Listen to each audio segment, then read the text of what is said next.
call this month's meeting of the Historic Preservation Commission to order. If you all please rise for the Pledge of Allegiance. Pledge allegiance to the flag of the United States of America and to the republic for which it stands, one nation, under God, indivisible, with liberty and justice for all.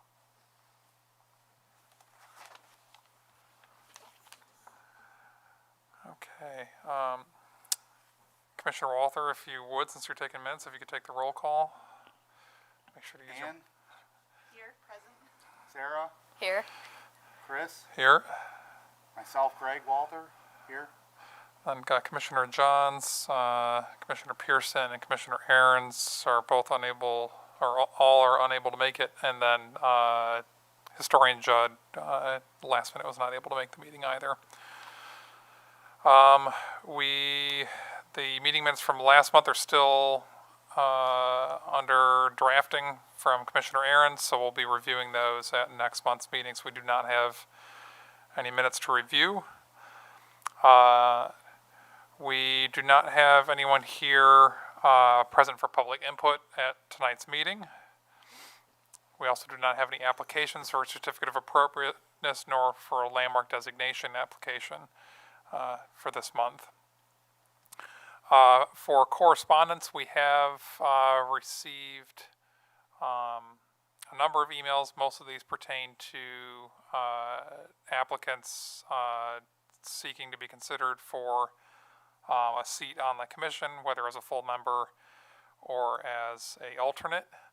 But we've also received correspondence. There's been some concern shared by members of the public related to a current application that's before the planning and zoning boards. And this is a series of addresses on Hudson Avenue, on the east side of Hudson Avenue. What they were referring to as the former Key Fox farm, if I'm getting the name correctly. Sort of series of sort of bluish gray buildings with white trim. It's a pretty distinctive barn with a cupola towards the rear of the property. The Eagle Ridge, Eagle Ridge townhouses are behind them. This is close to the intersection of Longacre and Hudson, but east of that. And it's essentially directly north of the plaza that's at the northeast corner of Hudson and Ridge. Sorry, what's the concern again of the property? So the concern from a couple of members of the public is in regards to the proposed project at this property, which essentially seeks to construct a new sort of two-building senior living apartment complex in place of the sort of series of existing buildings that are present along Hudson Avenue at those locations. The buildings on those properties were not identified as eligible in our historic resource survey, though they do have a distinctive agrarian appearance to them, especially the more distinctive barn with a cupola. But it's not anything that we have the purview as a commission to comment on or provide any particular direction or advisement to our fellow boards. And so in consultation with town staff, I directed the members of the public that were concerned about this to address their concerns to the boards that this project is under their purview for. I personally gave consideration to potentially providing testimony at one of those meetings. If I do make that decision, I'll certainly let you guys know, but I'll be going on my own behalf to state concerns if I deem it beneficial to do so.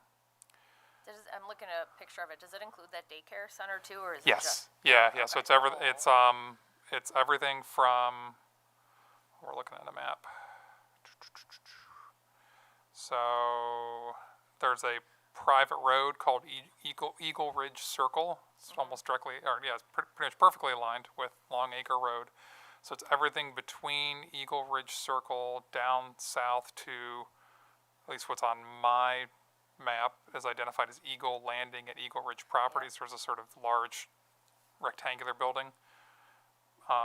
So there's a series, yeah, there's That's a new daycare. building too, so that's Correct. probably what they're, yeah.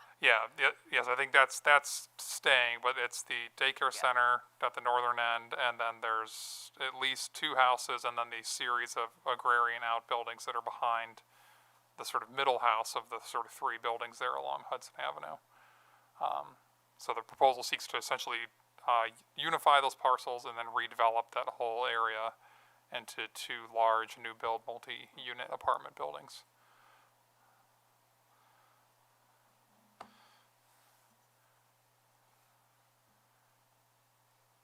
You said, is it low-income housing, or do they say that? I believe it's senior housing, which I believe is also what, because it's owned by the same entity that owns this series of townhouses that are on Eagle Ridge Circle. I think all of them are senior housing already, so it's an expansion of this.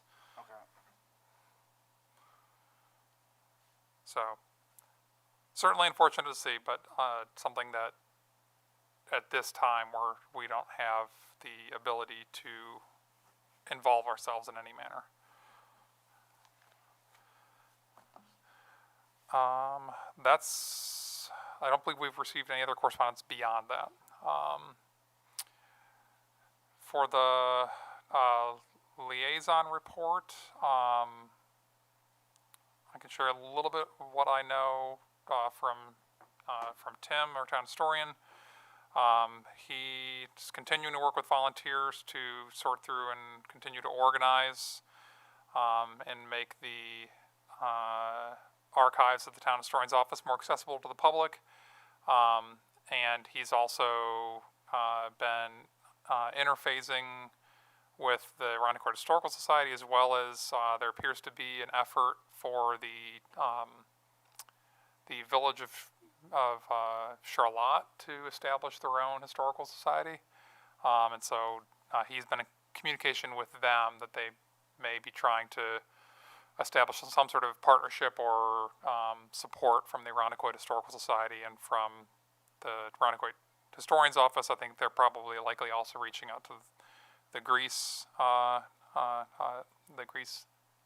Historical Society and probably their town historian as well. So, and then moving on to old business. So I was mentioning before the meeting, I will send around by email some examples. So I sent out a request to our NAPC email, what is it called? Email list, email server. Asking other preservation commissions if they had examples of the kind of signage we were hoping to establish, where we're working with our municipality and making something that is able to be reproducible and potentially adjustable or customizable to each historic district moving forward. I got a series of examples from several towns and cities across the United States that have done this as a method. The most interesting to me is one of the commissions that responded back is what they've established as their way forward is they have a standard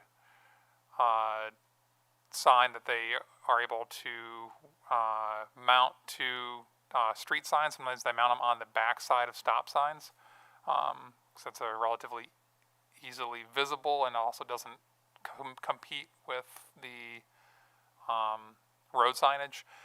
They have a sort of a unified sort of sign or symbol for a historic district, and then they just use a small rectangular sign beneath it to actually identify the name of the district. So you have the sort of standard signage, and they use their town's insignia on the sort of standard signage of saying that it's a National Register historic district, and then it has their town. So for us, it'd be like town of Irondequoit would be in the center, and then beneath it is the separate sign that then you just standard letters on a little rectangle sign beneath for the name of the district. So I'll send those around to folks, and yeah, happy to gather feedback, or if anyone else wants to keep poking around for other options, we can continue to do that. Next is our CLG grant application for the 2025 fiscal year funding round. We got it in the nick of time, right on the deadline.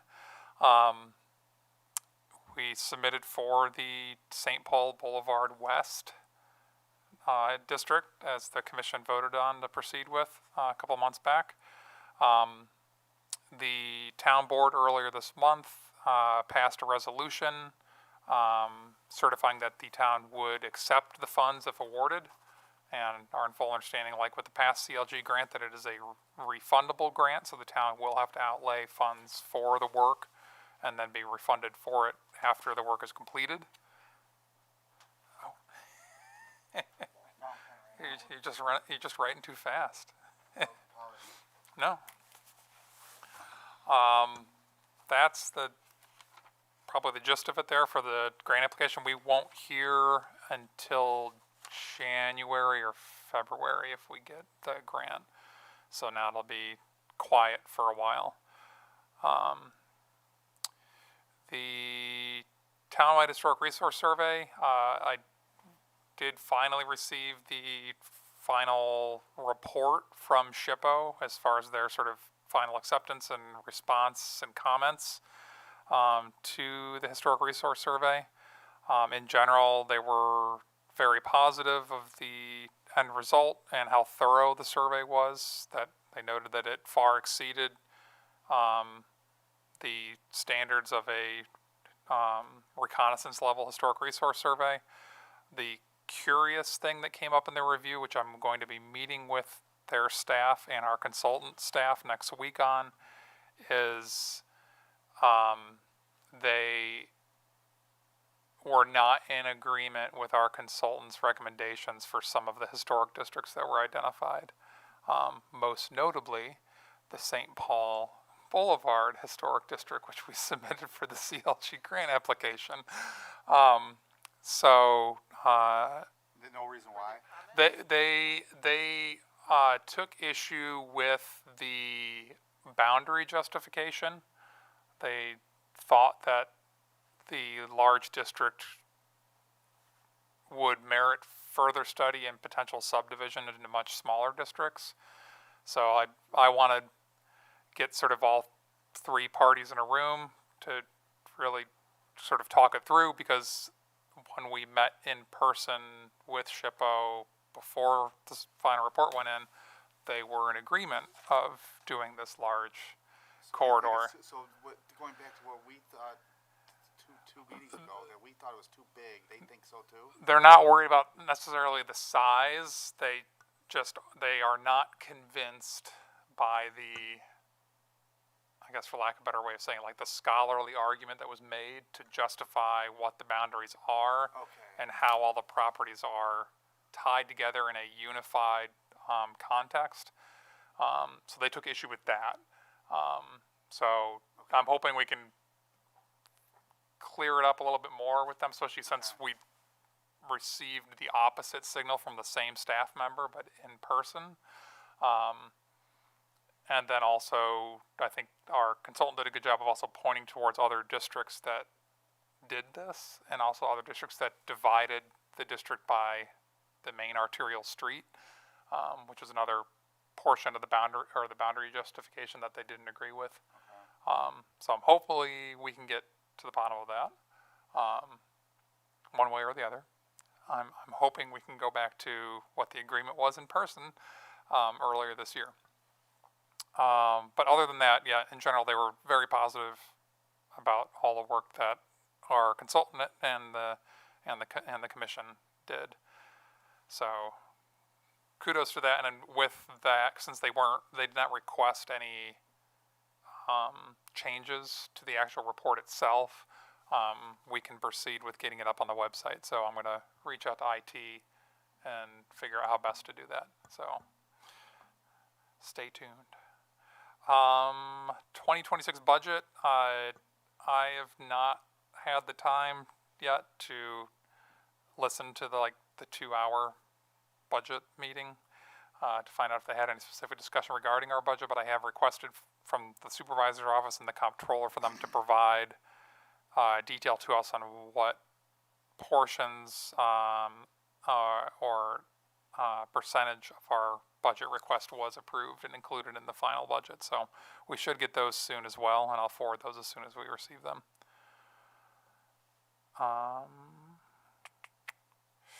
Oh, and then lastly, I was going to bring it to the meeting tonight, but I'll send it by email, is I wanted to run a final draft of our landmark property plaque letters to folks. So we'll probably be in position to present our final 2 plaques in January at this point, so we can avoid the holidays.